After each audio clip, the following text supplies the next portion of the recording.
Good morning. This is our third to last morning where I am doing this in this year anyway. So it's kind of a potpourri of things. Mainly because some people have been emailing me and asking me about topics that I don't really feel that it's a large part of what I do or who I am. So I've kind of put them on the back burner. And then I was really trying to figure out what to talk about today, because there was usually something emerges out of the mist that says, okay, this will be a good topic for Wednesday. And then I realize very often when people come to see me and I'm sitting down doing a reading for them, is what I've discovered is they don't seem to have a philosophy of life. They don't seem to really know or understand some of what I would call the basic principles. And what I realize is that the majority of the people this is for is that they're younger. And I got thinking about that. Now, I'm now in my 70s, but when I was very young, I went to Sunday school. Now, I want you to know that I wasn't very conscious when I was young at all. I'd had some trauma very, very early in my life, and I had become dissociative. And so they weren't like I had clear memories. But I know, and as I began to get older, and I really wanted to figure out what God was all about and how that worked. And I think like a lot of people did, I began to make deals. Well, if this happens, then God exists. And if this happens, God doesn't exist. Things like that. But I was driven in some ways to understand, you might say, the meaning of life. Why are we here? What are we doing? What are we creating? And if you looked at the pathway my life has taken, which has been up and down and in and out for sure, you'll see that integral thing of wanting to discover more, wanting to discover what really is behind everything, not taking whatever anyone just says that this is the fact or this is how it is, as being, you might say, God's truth, the absolute truth. And so I wanted to talk a little bit about philosophy. What is your base philosophy? What do you basically believe? Do you believe there's a power in the universe? Now, I know today that the word God is not always the most operative word, like people get upset about it, but if you've watched a session I did and talked about words and learned about how to do a word chain, which deloaded the emotion of the word, you would begin to find that you can say words like God, Jesus, light, Buddha, or whatever it is, and not have an emotional charge about it. And that these words that have been utilized for so long often have a power within them of what they really are in the sense. And it's just a word. We look at a chair and say there's a chair, and how many different kinds of chairs are there? Oh, with that, oops, I'm banging things off here as I'm pointing to my chair sitting right here. So it's like, I know in my living room, I have 3 different kinds of chairs and 1 Chesterfield. So it's like, and yet we will say, go sit in the chair. So when we talk about words like God or love, we use it very generally. But unfortunately, a lot of people have a lot of energy about it. Now, I am actually a licensed metaphysical minister. What does that mean? I'm a minister, a reverend of metaphysics. I have studied metaphysics probably for the majority of my life in different ways. And I have really come to believe some basic truths for me. Doesn't necessarily mean it's for everybody. There are many different paths to the top of the mountain. I remember the first time I heard that, and I actually had a vision, you could say, or an imagination in my mind of all these paths leading upward. And there was a book that was very instrumental in my world way back in the probably 80s called Initiation by Elizabeth Hash. That book had a really big influence on me. And there is one, she's going through an initiation phase in a past life that she has. So the book contains 2 parts. this life and another life where she's remembering when in ancient Egypt, where she's going through this initiation. And how in the very end of the initiation point, she's climbing this top of the mountain. And there is a person behind her who's also climbing this mountain and is having trouble. And she bends down to lend a hand to pull them up so that they can get actually to the top of the mountain before them. And in that moment, she was there. She was initiated into this light, or what we call it, this oneness that is there. And it was like giving up the sense of self to a degree. And actually, if you look at the majority of religions, there is a part for that. But that's not so much what I want to talk about. I'm just going to be talking today, and we're going to see where it goes. But it's like knowing that there is a path of understanding. And what I found as I was working, and I'm reworking a book that I wrote way back in 1999, I think I first put it out. And I'm reworking it. I wasn't really happy with it when I was rereading it recently, so I decided to rewrite it with more appropriate language for today's time. And it's the same basic material, but put a little differently. And one of the things that I discovered is that also words, the words that I used way back don't always apply today, especially for younger people. And so it's really a recognition of the journey that we're in. And in this rewriting the book, I have to go down a little bit memory lane as to how my path went. And it's been an interesting thing because my philosophy consolidated over years. But one thing I have to say is I was like fortunate, and some people could say I have been led to certain places and in certain awarenesses. I began at the age of 20 years old learning the Unbound Book of Wisdom, which is known as the Tarot. And I was taught a very different way of reading it. I was taught to look inside the philosophy of the whole element, this age-old tool, like what is it really saying? And so that has been a steadfastness for me. It has been something I could always go back to and really come to understand the journey. And then I also took classes, not a lot of classes, but certain things I would be called to, certain classes, certain groups, I'd be thinking, yeah, I want to do that. And in doing that, what I began to discover, people often talked about things of being outside. Now I'm going to talk about the white light. And I was writing about this the other day, and I was smiling to myself because I remember it very, very well. One of the first things I ever learned was, encase your car, encase your house, whatever, the kids in white light for protection. Now, those that know me today, I have quite a little saying I go on about protection. Like, if you believe that you need to be protected, then you will create situations to show that you need to be protected. It's about what's on the inside is reflected outside. But at the same point, this is what I learned, first of all.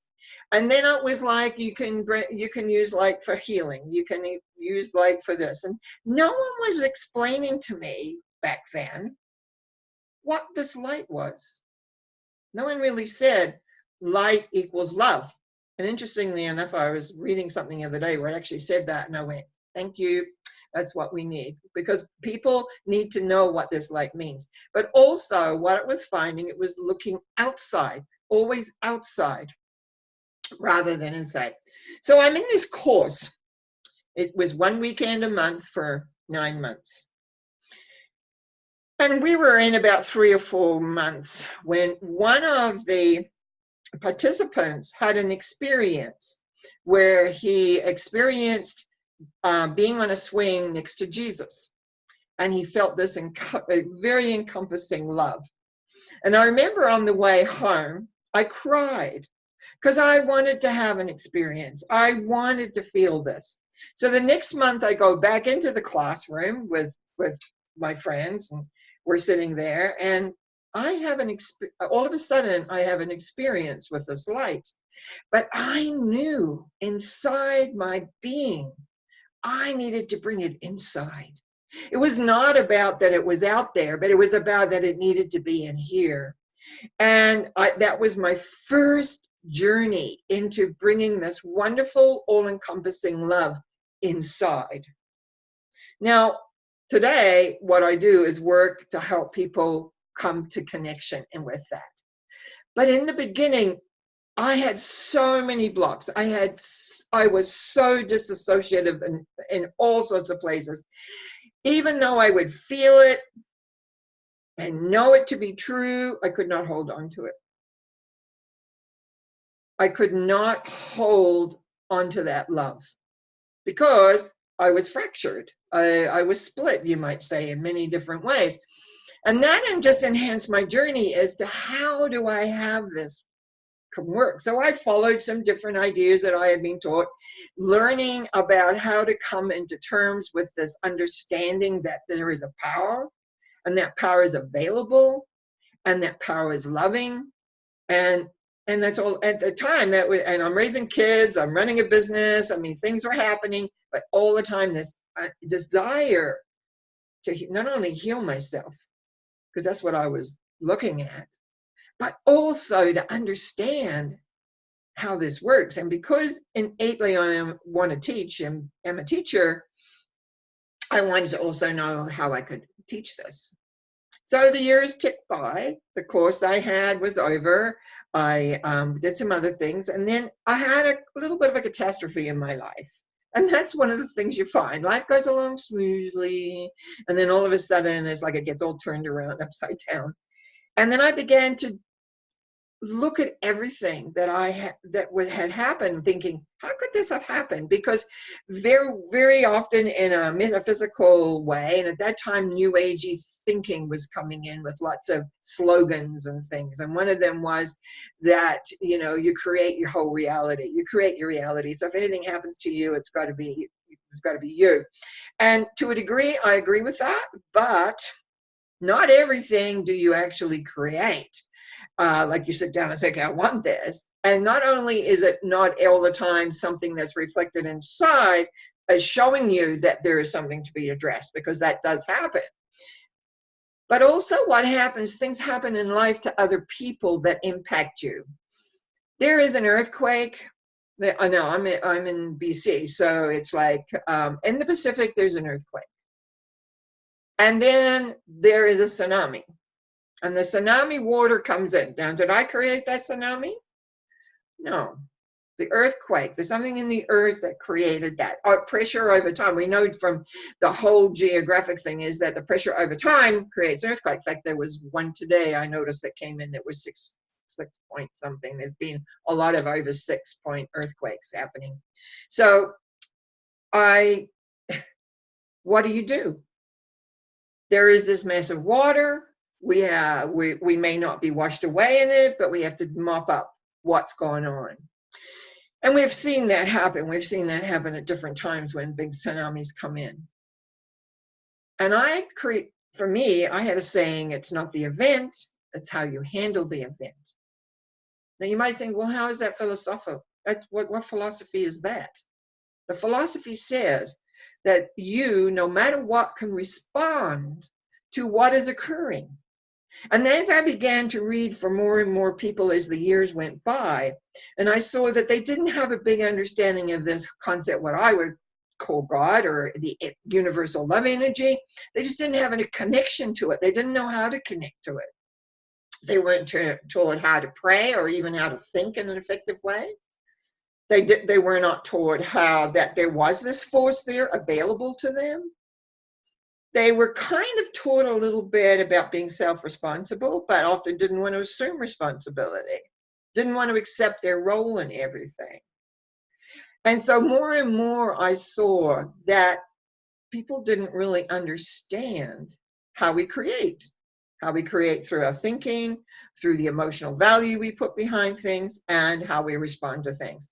And then I began to realize more and more that the majority of our life is created by how we respond to an event that occurs to us.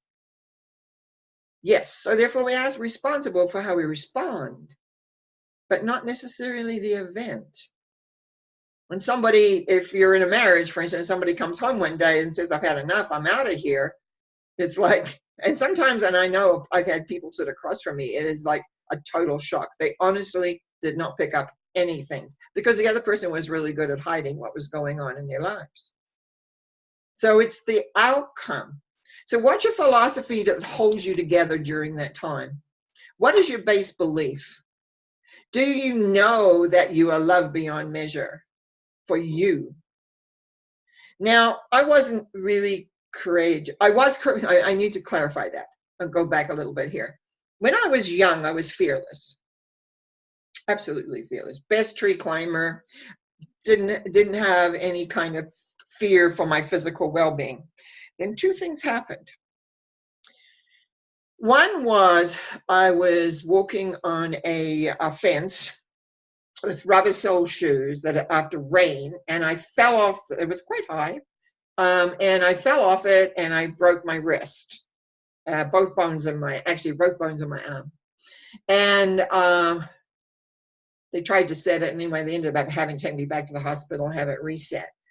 Didn't seem to faze me, and I was 9 when that happened. When I was 12, I have a lot of nieces and nephews younger than me, and because I have much older sisters, and I was sitting on a veranda railing thinking, as one of my nephews was running by me, that I would jump off and jump on him.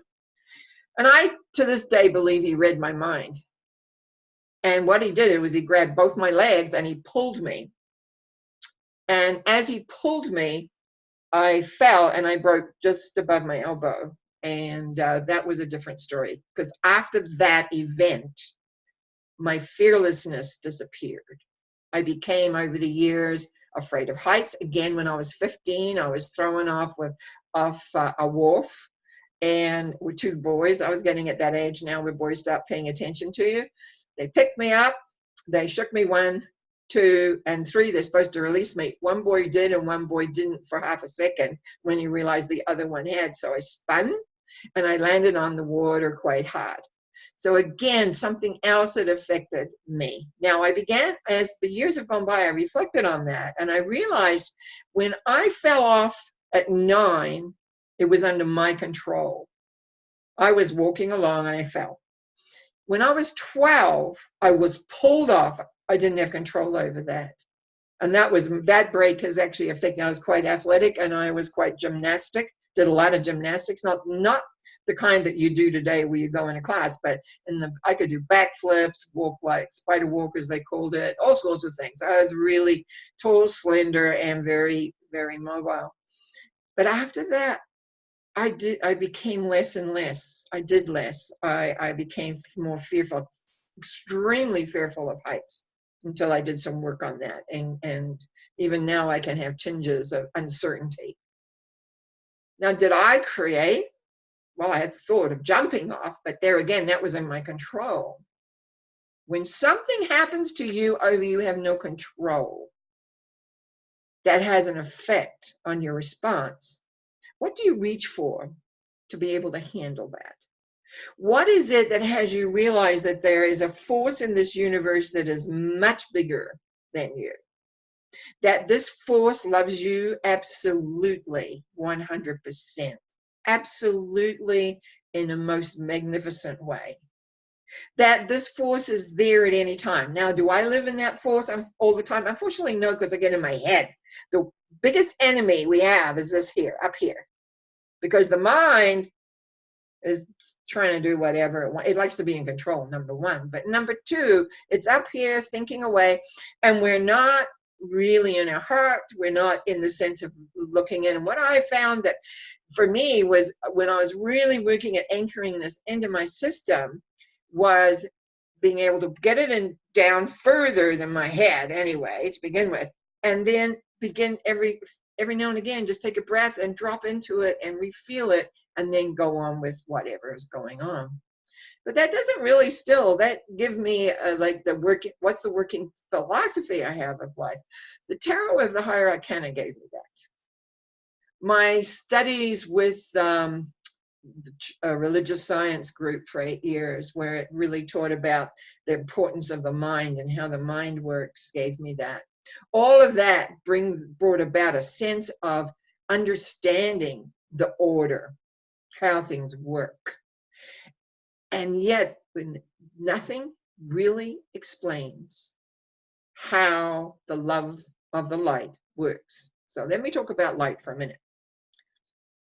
We often will say love and light. We will often say, I send the light to you. I will give you light. Their words are interchangeable. Love equals light. What is this light? What I discovered, it's a way of accessing. I use color a lot when I'm wanting people to move into understanding love, because people come to me, they have no concept of lovingness. It's words, and it's outside of them. They may want it, they may not want it, but how do they attain it? And what I have them do, and you can do this, is imagine a color. It could be your favorite color. And what you want to do is feel it. You've got to go through feelings. Remember, my principle is that this is an emotional planet, and we're here to learn about feelings. So you've got a color that you like, and you want to feel, is it a couple of things? Is it comfortable? Does it feel acceptance of you? And then, is it loving? Now, often what happens, it's not loving for the person, at least not really strong enough. So we just add, always add. You don't go, oh, well, that color's not working, I'll go to another color. It's about adding a color. And sometimes people have to add 5 colors. Very rare, that many. Usually 2, 3, to get the feeling of, oh yeah, it has lovingness in it. And then you can bring it inside, and when you bring it inside, you begin to feel, oh, that's really nice. And that moment, that really nice is there. And if you practice it enough, it's an easy way of getting into the love, having the love come inside you and begin to feel it. But again, if we haven't done the other work that we need to do to clear the blocks, to integrate the different aspects of ourselves, to bring about all that sense of who we are, what happens is that we still feel separate. We still feel we're not supported, that people don't really care or hear or whatever, and we're still looking outside. Remember, the outside is a reflection, yes. That's what I used it for years, to figure out where my blocks were. And I still have some that come up every now and again. But it's like, how am I inside? Do I remember who I truly am? Now, I grew up feeling in some ways a bit of a contradiction. I danced, so I danced in front of audiences.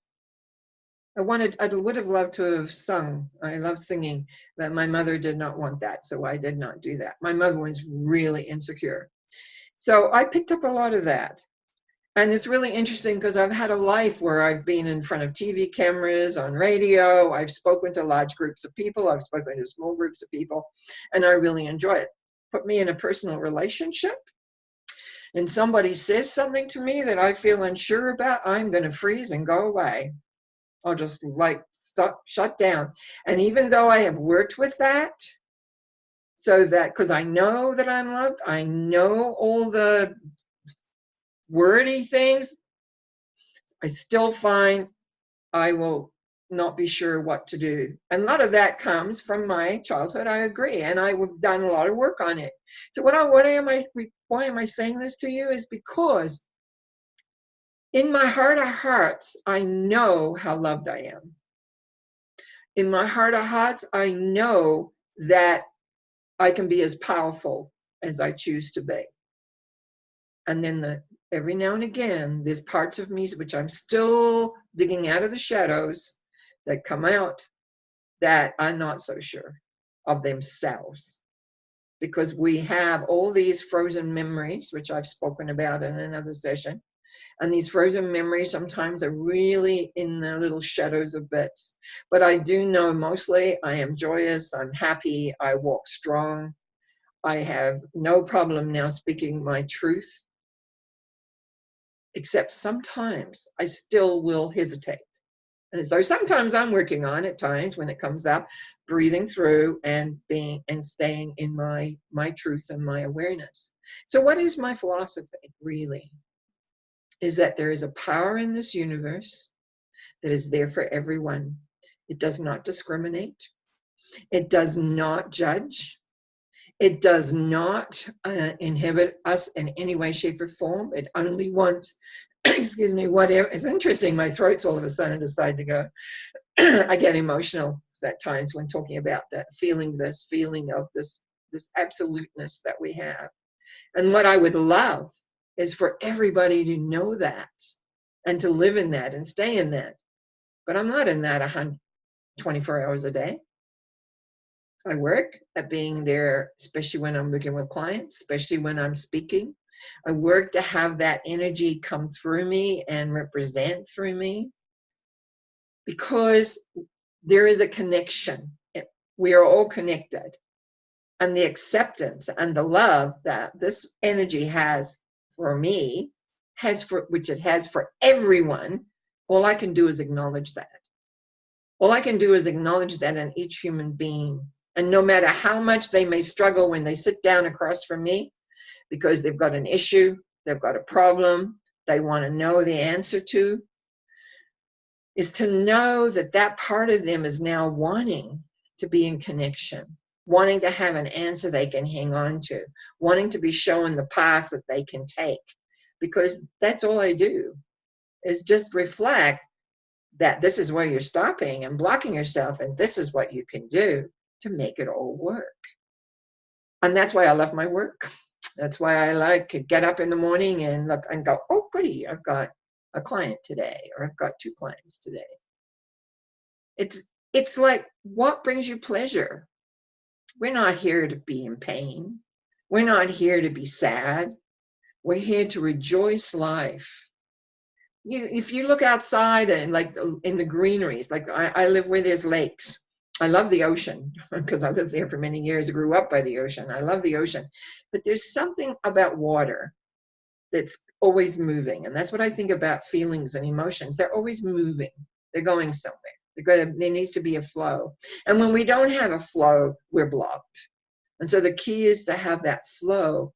But it's also when you look at the trees, we're coming into another month, we'll be in winter.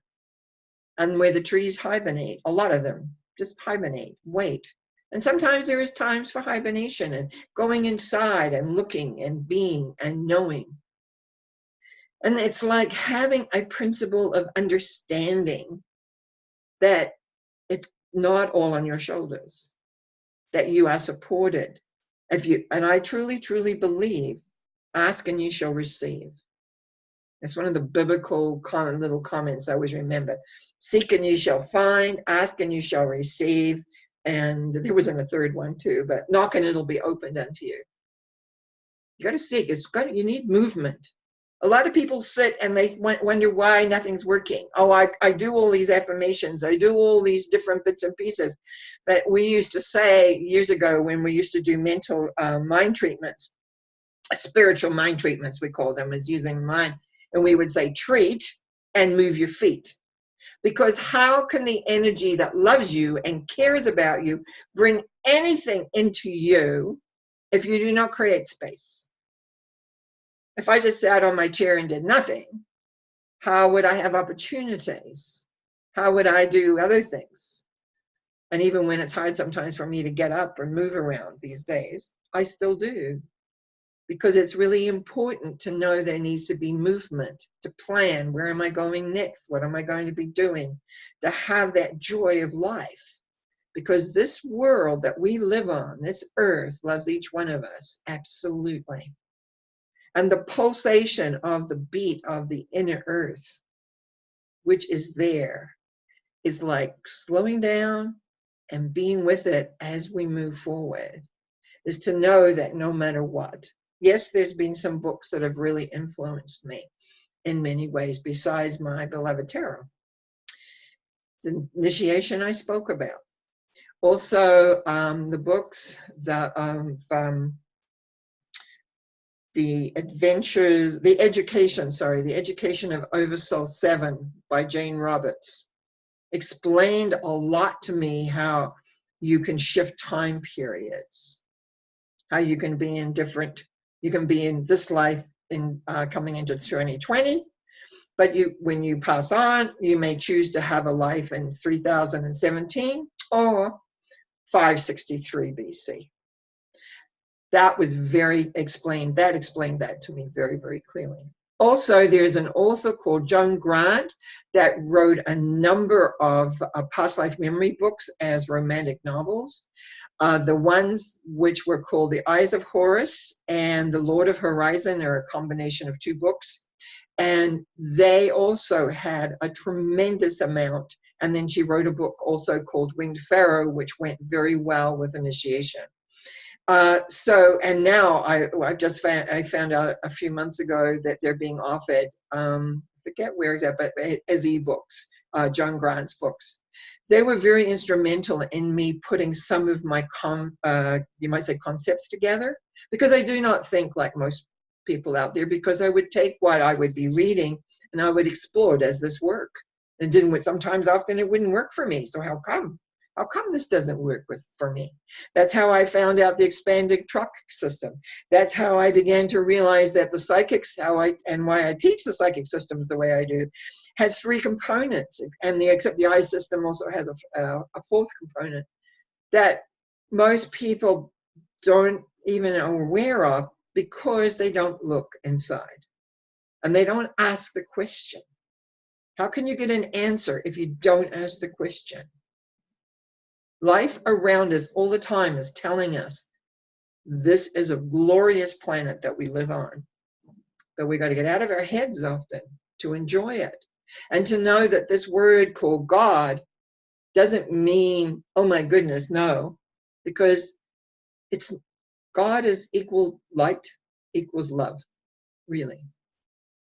Not all the rules. It's not rule bound. And that was a big shift in recognizing the rules that people place on things. I found high selves that have mega rules on how you're supposed to live your life, because they become separated from what I call the source, equaling God, equaling love. What are we doing? Where are we going? How are we living? Is your life happy? I haven't always been happy. Things happen. But this is where the law of acceptance comes in, as far as I'm concerned, to accept things as they are and decide how you're going to do with them. And that comes back to saying it's not the event, it's how you handle it. And how you handle it will depend on your depth of your philosophy of life. It's not done to you. Some things happen and it feels like it's done to you, but the reality is, it's how do we handle that? How do we accept it? What do we choose to do with it? Where do we want to be, and who do we want to be, and how do we want to live? And so on that note, I'm going to say I want you to have a great life. We have 2 more weeks before I begin to figure out the next process I'm going to do and how it's going to work. I'm beginning to put out, if people would like to know more about their personal year coming up. Suddenly it hit me the other day, oh, we're going into a new decade. Especially as I just was re-looking at some old things I'd written, and I talked about moving into leaving 1990s and coming into 2000, writing about being in a new decade and what that would mean. So and people very often like to know what their next year basically is coming up. And so I'm looking at doing a session, one before the end of the year and one a little bit after. And just looking at generally what's coming up. So if you have anything you would like to hear about, I do have a couple of more topics, which I will be going over in the next couple of weeks. But if you have something specifically you would like to know about, please let me know through my norma.cowie@gmail, or through the website, which is www.normacowie.com. And in the meantime, thank you for listening. Thank you for watching on YouTube. And yeah, let me know how it goes. Thank you. Blessings. Bye for now.